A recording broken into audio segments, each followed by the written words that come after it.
Hey everybody. This morning I'd like to work out on arco and bass improvisations.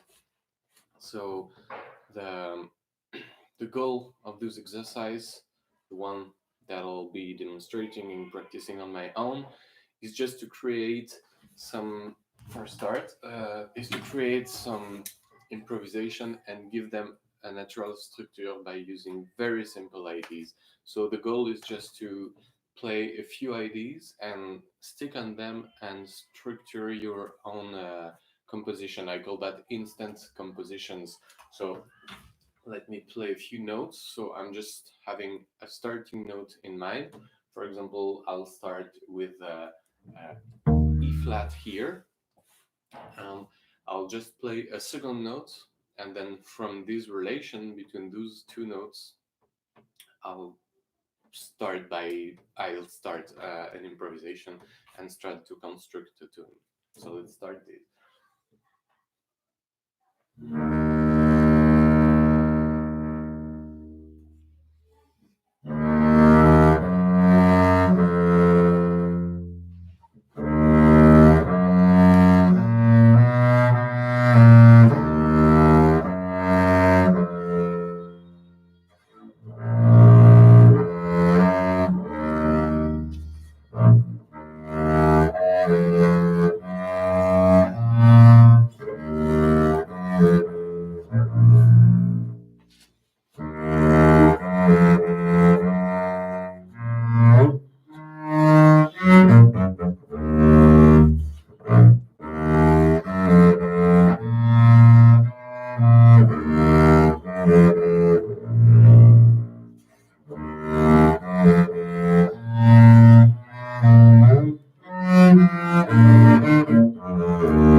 So in this case,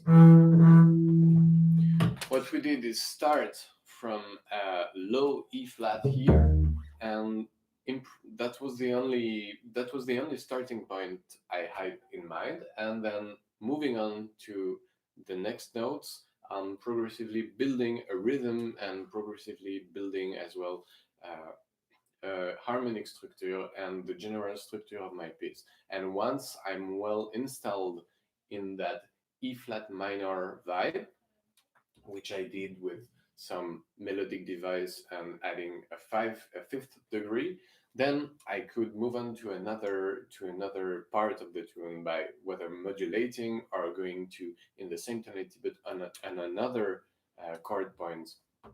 Let's try this with another starting note and maybe with building another rhythm. So in this case, I'll start from an open A, still on the arco, and progressively move to a constructed piece. I'm building it on the spot, and progressively I'll just say that my B section will be on C minor. So I'm starting somewhere on E, and I'm targeting C minor to get back to A minor. not obviously minor, by the way.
So here, I'm always watching the time. That's why I'm looking at the screen, because it's a really good opportunity to keep track of your improvisation length and as well to have an idea of your structure. So I'm not really watching the screen, I'm watching the timer here. So yeah, let's try another example of those. So it's basically setting something up by a fixed note from the beginning and progressively building the whole structure of a fresh tune. And at one point, you want to move quite drastically from what you have installed. Let's try this again. This time, I'll start with B. So I know that low B is my starting point. I'm building from it, and at one point, I want to move out of it. And what is good can be just to give me or to give you one point of what will be the next section. So here I know I'm starting on the big E B here, and let's say that I will be using the harmonic of G here to start my new section. So let's try this out.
clearly, in this case, I built something from the B part, from the B minor part, which, by the way, doesn't have a perfect fifth, which gives it its kind of mysterious diminished feel.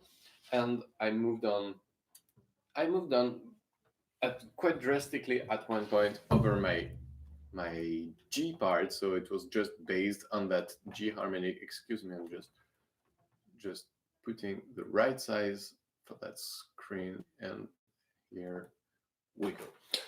And yeah, so that was the G. So our section began by this open G quite drastically. Now let's try to have a focus on having a variation between dynamics. So I'll try with building a two parts composition. So it will be starting on a very low and very quiet first A section and moving to a B section with more mobility and more edginess in the playing. I hope you guys have a good sound, and I hope everything is clear, the sound and the image, and you can hear me. Give me a sign if something isn't working out. So once again, I'm starting with a piano section at the beginning, so piano dynamically speaking, and then moving on to a more forte B section. And I'll be playing my first A section in F.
So in this case, my two parts were really well defined. I mean, sometimes the transition parts can be where it needs the most attention and the most focus, but each part was very different. We had that big F with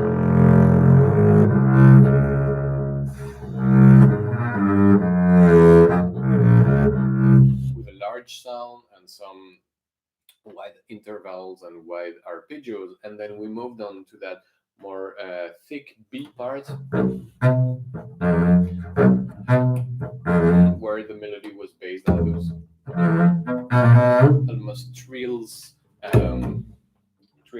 left hand articulation. So it was really very good way to really clearly differentiate two parts. So now let's move on to a three-part improvisation. So three-part instant composition. What you want to do is set out a really simple starting point on your A section. So what I mean by really simple is that something you can easily remember even if you're going really out of your way for the rest of your improvisation. It can be just a two-note. It can be just a two-note thing. For instance, let's start in E minor to be able to use our big string. So let's start our A section with a relationship between our big E and the open G. So we'll know that this is the starting point of our A section. And then what we're gonna do is build a A-B-A-C composition. So what we're doing here is just basically improvising something with a predefined structure and predefined landing point. So I know that on the A section, I have to land on my big E string and its relationship with the G string.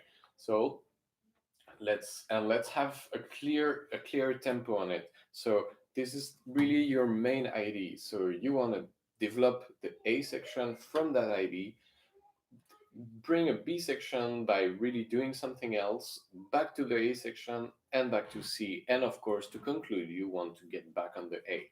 So we could say that it's a intro, A, B, A, C, outro. And the intro and outro are basically the unfolding of the A section. So let's go with that.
So you may have noticed it was quite a shorter one, even if our structure was on the paper a longer one. We told ABAC, we went for ABAC. So in this case, I had a very simple A section with that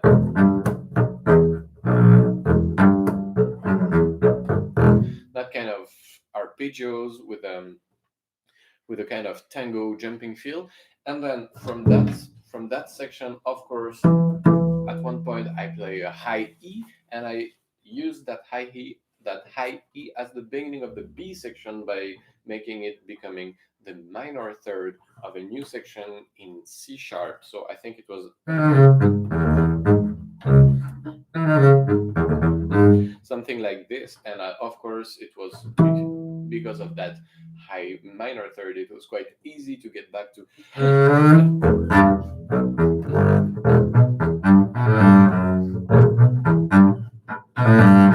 So it was really easy to get back to the big E section at the beginning. And I think the C section, so the last part we did, was getting back on the B flat here. And we had, to be honest, I don't really remember exactly what we had, but it was probably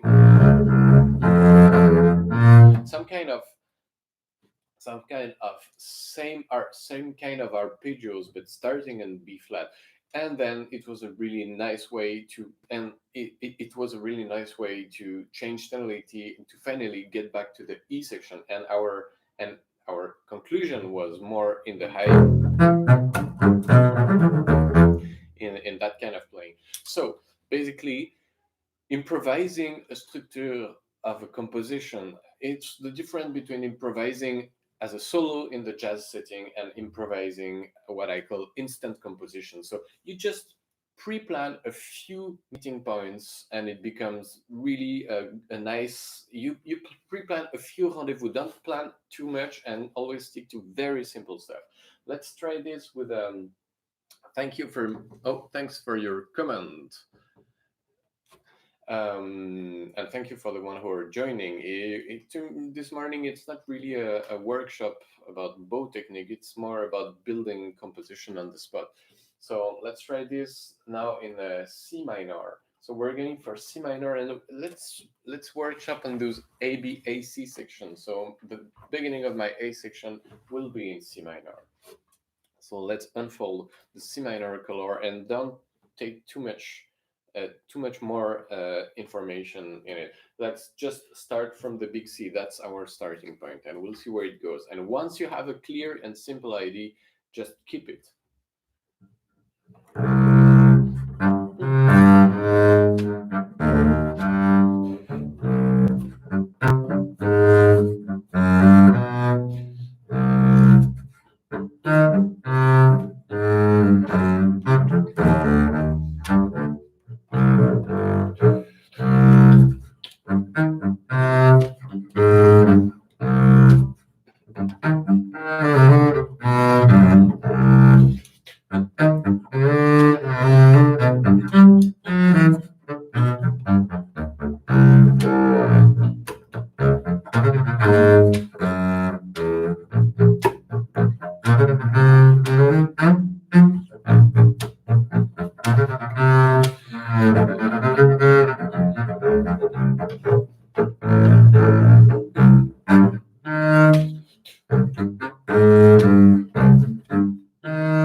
Good.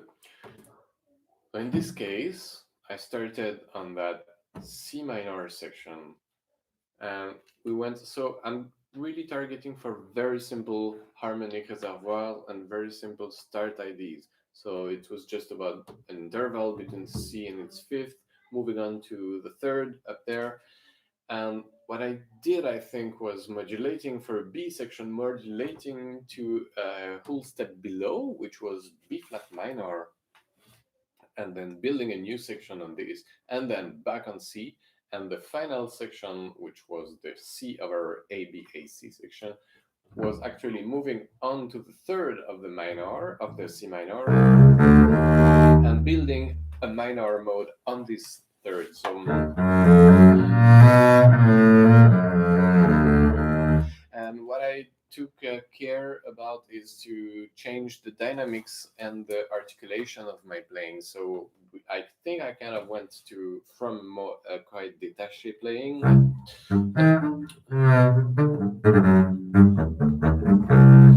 to a more linked and fluid, more.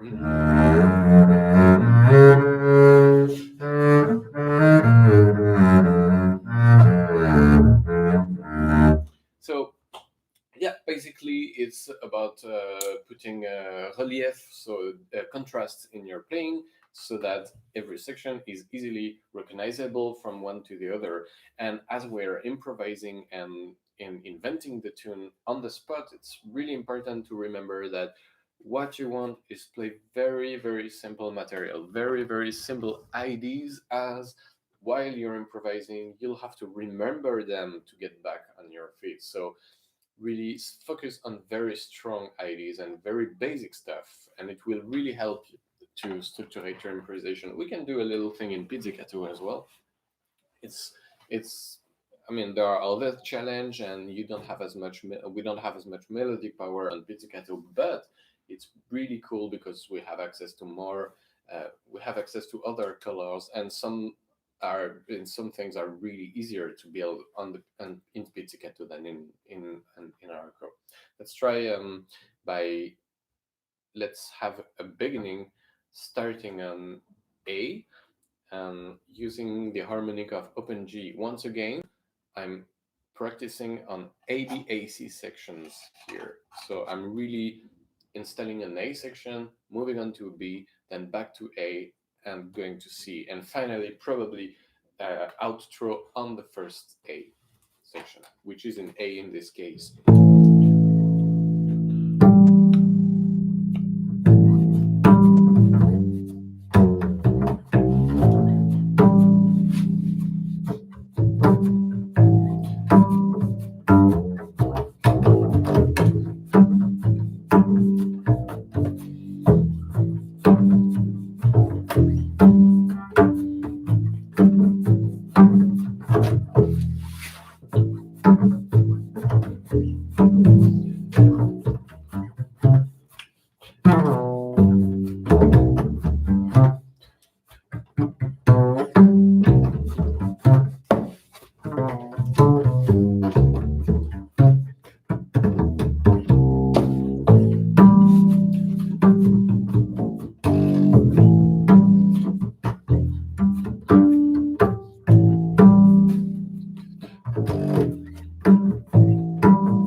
So with the pizzicato, you have access to a more, of course, to a more rhythmic playing, and you can get more contrast between, of course, your high and your high notes and your low notes. So really shifting the roles of your bass playing. However, you don't have we don't have access to as much melodic power as we could have with the bow.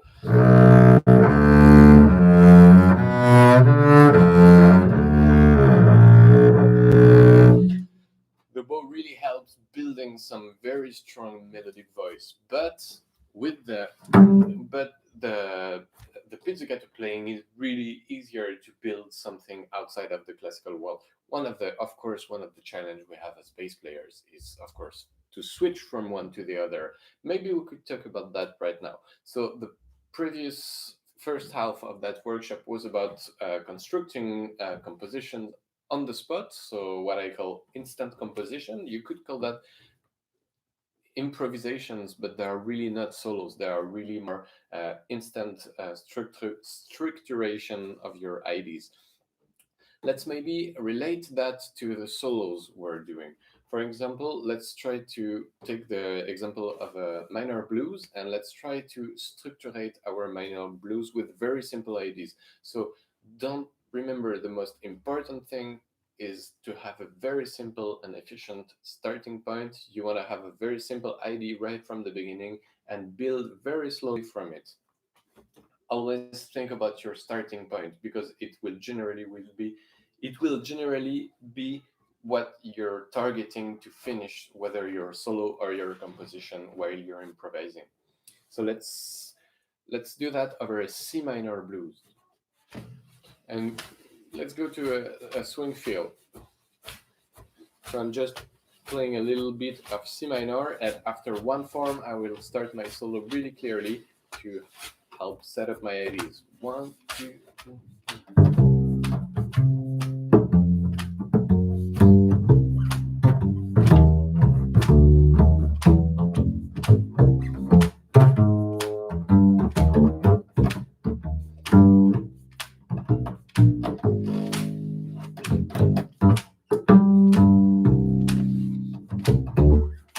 Start.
So it was just a very, very, very clear and simple ID over a minor blues in C. So the beginning ID, of course, was that interval between low fifth and up third.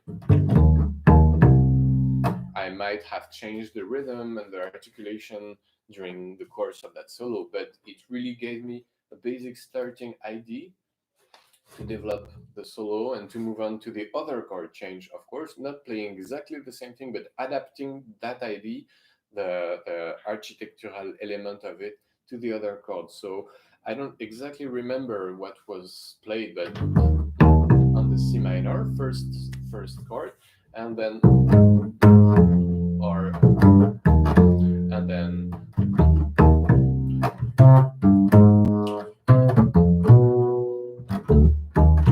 and of course playing it an octave higher gives it a kind of a new fresh sound. Let's try to use that kind of very simple melodic points to switch from pizzicato to arco, which is really the most tricky point of playing arco in a jazz context or in an improvisation context. It's generally switching from pizzicato to arco. Let's just play a few of those ideas and alternate between pizz and arco playing. Let's go. And we're still in C minor over that blues. 1, 2.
So it's maybe a little too much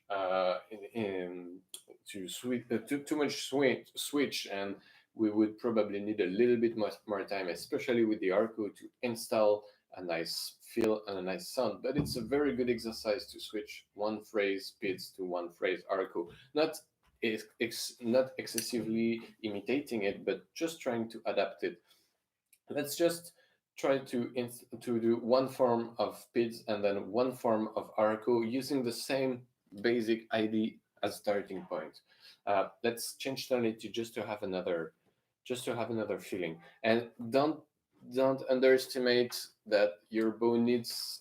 I mean, the bow playing needs a little bit of time to get used to the sound, to the movement. So even in one tune, it's really nice to take a few seconds just to install ourselves. So taking time is really the key to not asphyxiating ourselves with the sound of the bow. Let's try this. Let's play a blues, but in A this time.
So that kind of open string, it's a blues, but it's not really a bebop blues. It's more of a open Mixolydian style bebop blues. That kind of open string is cool, but when it comes to bow playing, it's really not the most evident way to play, because when you're playing with the bow, especially at the beginning of your solos or at the beginning of your improvisation, what you want to is basically stick around the same strings, so you don't have a lot of string shifts and string skips with the bow. So basically that kind of,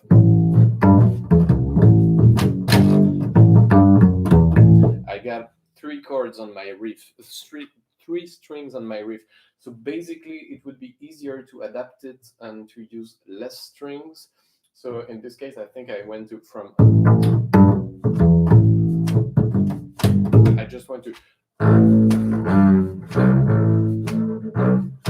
yeah, I kind of simplified it and used less string skips, and it helped building a nice sound and a nice chill vibe with the bow. And once again, I'm always doing this, and I'm always um, encouraging you guys to do it, is to use the bow as a rhythmic device in a brushed fashion. So instead of starting right, we're really relying on the one, two. It's really like a big drum brush, and you want to build from it to have smoothness.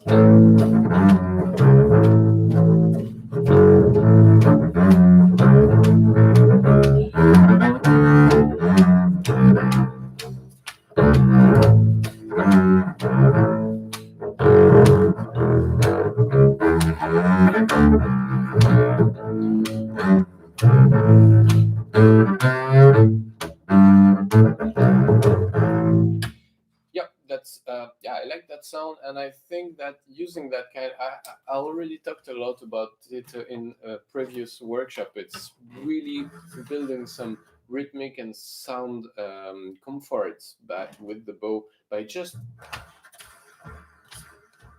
learning to play it, but without the notes. It's basically like when you're playing ghost notes with your right hand and you're playing pizzicato, like.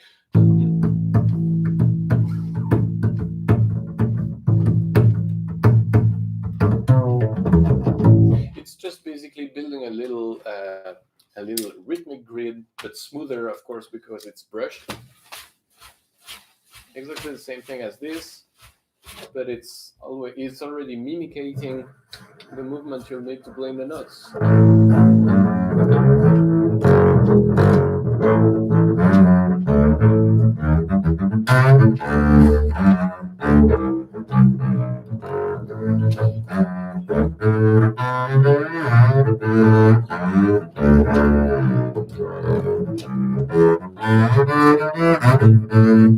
So I got a question here about about holding the bow and not in a classical way. So of course, when you're playing with the, how do you call that? If I can call that the correct technique or the classical correct technique, your thumb would be really on your bow frog here.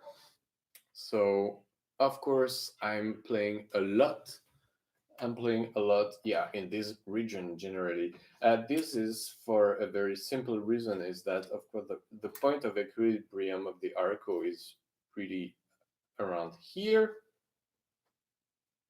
And yeah, so just moving your hand a little closer to that point makes it a lot easier to manage some some different way of playing. For me, it's really important, and especially as in that kind of swing feel, you don't need as much long notes as you would need if you were playing maybe a ballad or maybe something more lyrical. Of course, when you're playing that kind of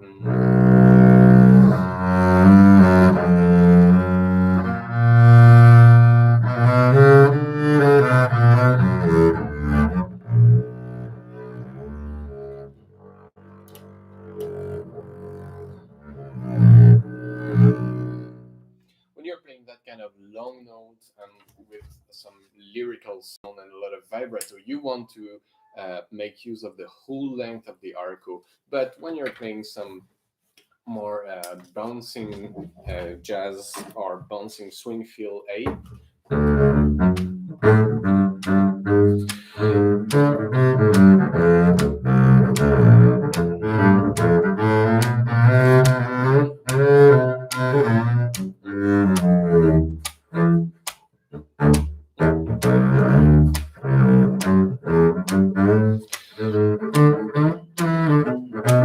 you're not using the whole arco. So of course it's easier and it's more comfortable to hold it here. Of course you don't have as much grip because you don't have the frog, but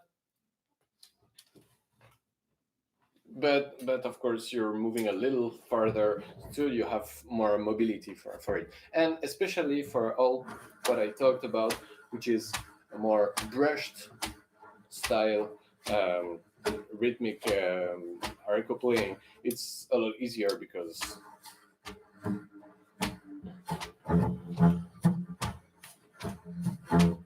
I don't know how the sound for you guys, but here I don't know if you can hear the subtleties, but it's quite useful to have that kind of.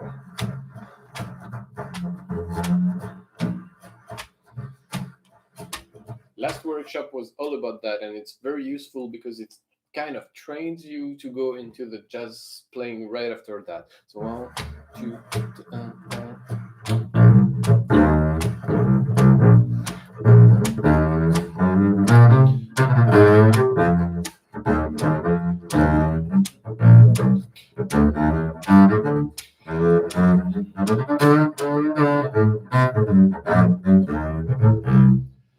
yeah, for me it's easier. Okay, we've got some questions about slap.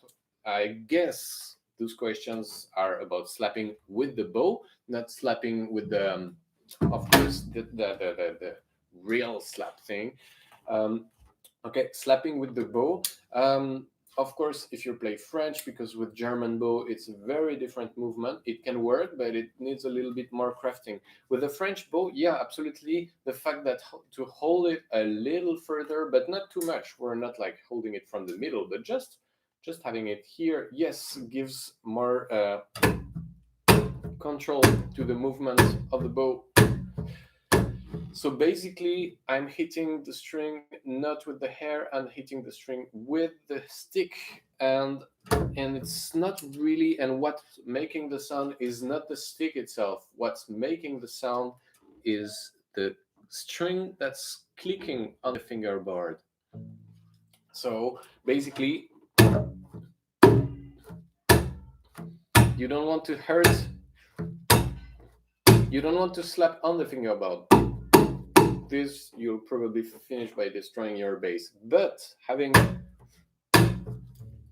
slapping the string with the bow and the string is slapping the fingerboard is where the nice click comes.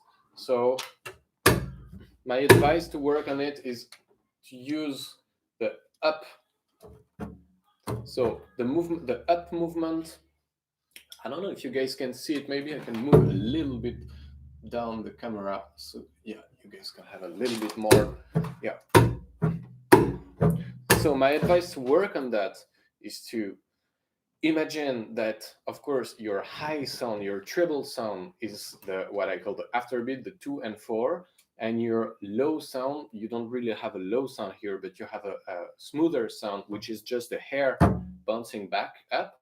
So the hair bouncing back up will be your 1 and 3, and your slapped sound will be, of course, your 2 and 4. So you'll get 1, 2, 3, 4, 1, 2, 3, 4, 3, 4, 1, 2, 3, 4. And on the 1 and 3, you really want to express a sound with your hair. It's not just moving the bow up. It's you want to have that ghost brushed sound. 1, 2.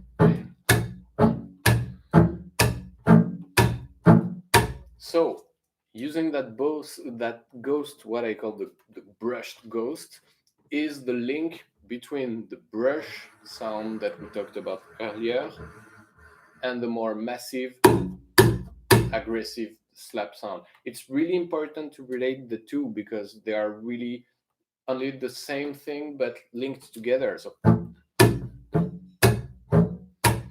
and then, so 1, 2, 3, 4, and you can add 8.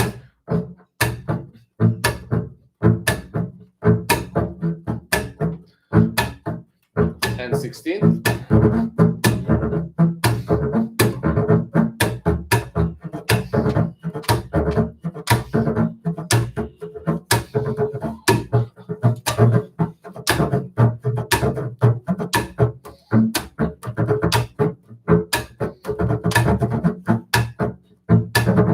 So remember to work this out by really keeping a strong 2 and 4 with the slap. And then once you're really stabilized with your 2 and 4 on slap, you can try to move the slaps away from the 2 and 4. What I do is is tap my feet on 2 and 4 as well. So I really have my 1,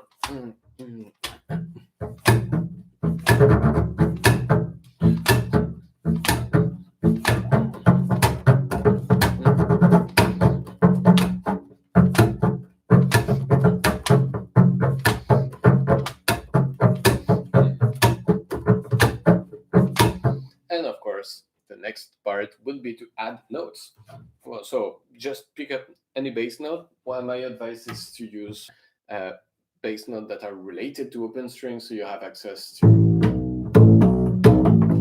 various articulation to build up a little bit of your playing. So let's go in B. 1, 2,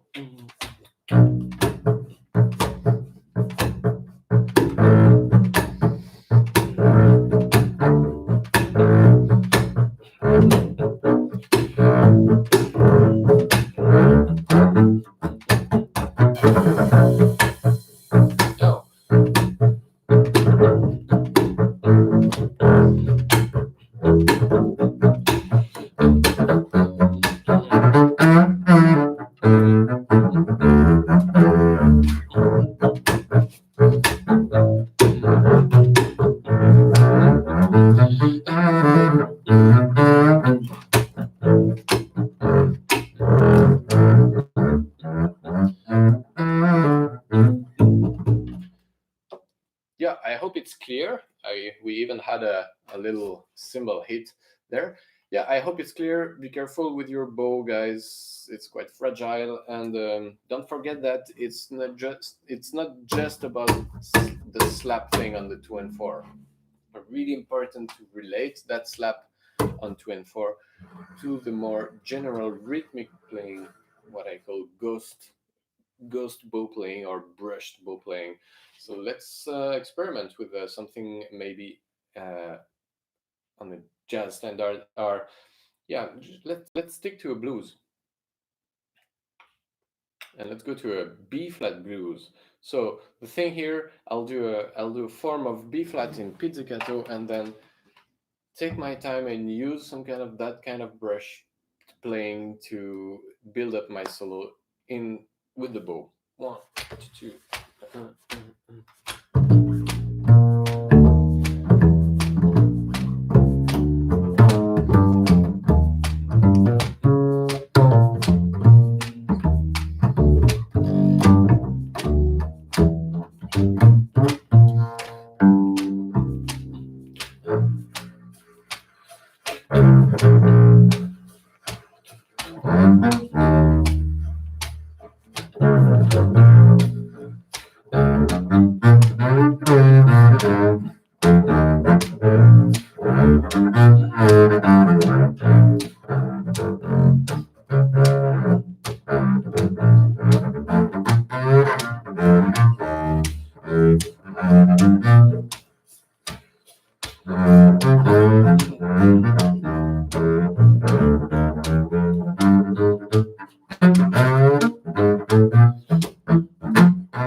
Okay, I think it was pretty clear. A very important and useful thing is to keep on playing the brush parts with your bow while you're playing your melodic parts. Let me just have the camera adjust up a little bit. Yeah. So maybe I'll do exactly the same thing, but with a slower blues, just to show you guys how the brushed rhythm part articulate with the more played parts. 1, 2, 3, 4.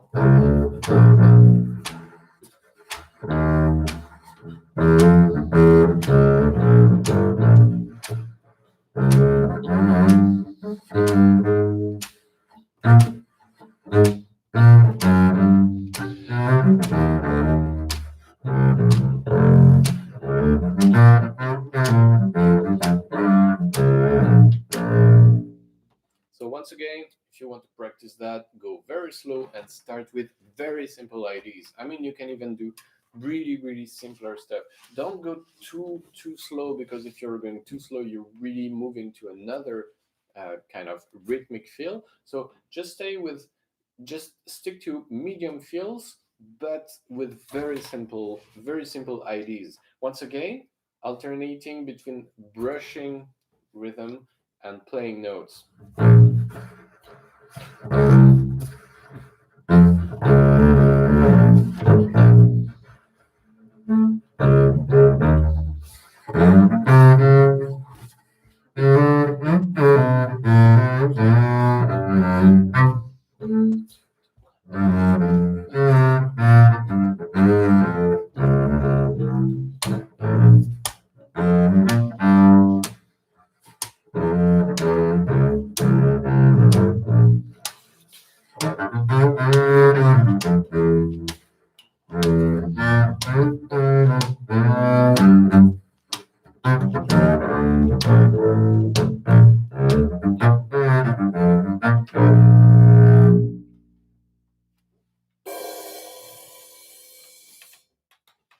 All right. I hope that's clear. Are there a few questions here? Bow with your electric bass. Okay, good luck with that. That's. Do you use only the hair to slap, or even the wood of the arco, and is the tension of the bow stronger than usual? Okay, just to finish this up about the slap, yes, I mean, yes and no. Yes, the tension of the bow is the tension of the hair of the bow is quite high, but it's not huge. It's just to get some bouncing, and of course, it's because of, as I mentioned earlier, my right hand position being a little bit more in the middle. My um, my average playing point on the bow is closer to the middle, so I need a little bit more tension, but it's absolutely not related to the slap. Now, when it comes to your question, Federico, about the slap, I'm hitting the strings with the stick, not with the hairs. The hairs are touching, but I'm slapping with the stick. So it's really, I'm moving like this, and the stick is making the sound. The hair is touching, but it's not hitting the string with the hair. Otherwise, I wouldn't have any hair on my bow anymore. Yeah, they would all be cut. So it's really about hitting the string with the string with the stick, and the string will, in its turn, hit the finger bow. I hope my explanation is clear. So it's really, but the hair is behind, so I can use that. So I can use them to move back to position, expressing the sound, expressing a sound, and in both direction, by the way. So I'm kind of brushing the string in a vertical fashion. We already talked about that in previous workshop, which is previous workshop was all about brushing the bow on the bass. So I told you guys that, I mean, for the ones who were there, of course, you can brush your bass with your bow in a horizontal and lateral fashion, but it's really important to use some vertical bowing as well as when it comes to playing rhythm.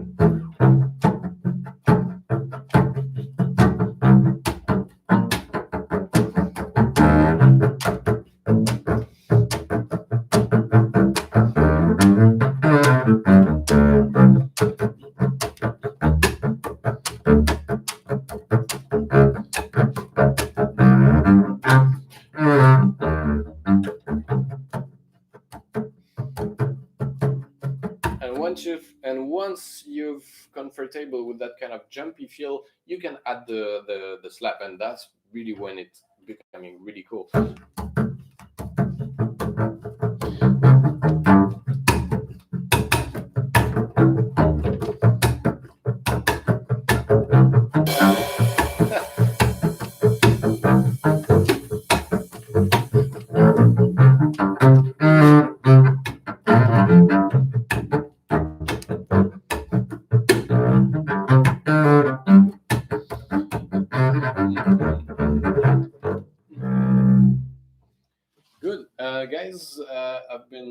streaming for 1 hour. I think I'm good now. I hope you guys liked it, and if you have questions, you can always put them in the comments. Thank you for joining, and was really surprised by the nice response today. Um, Here in Montreal, it's 11:30 in the morning. I don't know where you guys are and what time it is. I hope you're safe. Let's keep on playing bass and let's keep on exploring a lot of stuff. So for you guys that want to see the lesson again, the first half was about composition and instant composition and sorry, improvisation and instant composition. And then the later half was more about playing the bow in jazz and in a more rhythmic fashion and how to mix pizzicato. Thank you, everybody. It was really nice to be with you this morning. I'll see you later. Bye bye.